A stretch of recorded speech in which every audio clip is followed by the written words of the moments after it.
Hatta sehelai daun pun yang gugur di dalam pengetahuannya semua.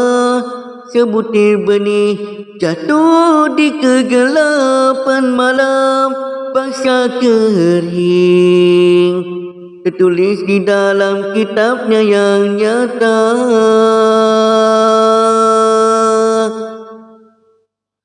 Oh, syukur padamu Ilahi, kerana Engkau maha mengetahui.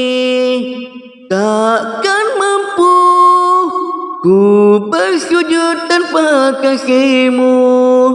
Akulah hamba-Mu, ku pasrahkan rasa kasih sayang padamu.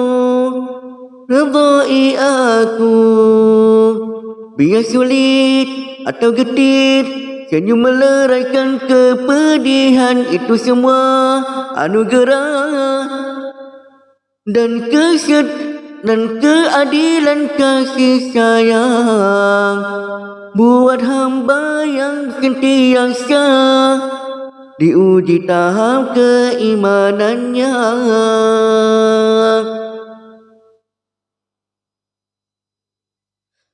Oh, syukur padamu Ilahi, kerana Engkau maha mengetahui. Takkan mampu ku bersujud tanpa kasih-Mu. Akulah hamba-Mu, ku pasrahkan rasa kasih sayang padamu. Redai aku, biar sulit atau getir, senyum meleraikan kepedihan. Itu semua anugerah dan keadilan kasih sayang buat hamba yang sentiasa diuji tahap keimanannya.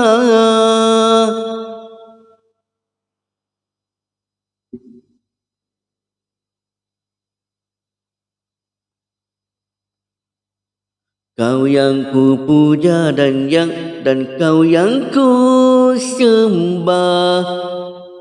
Hidup matiku semua kerana-Mu, dan itu matlamatku dengan takdir yang tertulis di lauh mahfuz.